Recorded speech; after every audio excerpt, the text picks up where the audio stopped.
color for your background. I chose purple, and make sure to choose light colors like I did.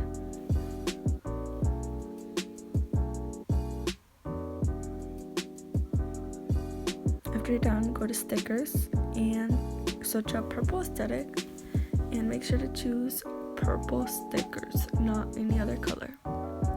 If you're doing a different color, like make sure to put yellow aesthetic, blue aesthetic, and choose those colors too.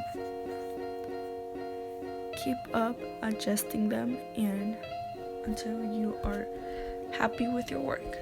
You can make them smaller or bigger. I did them a little bit bigger.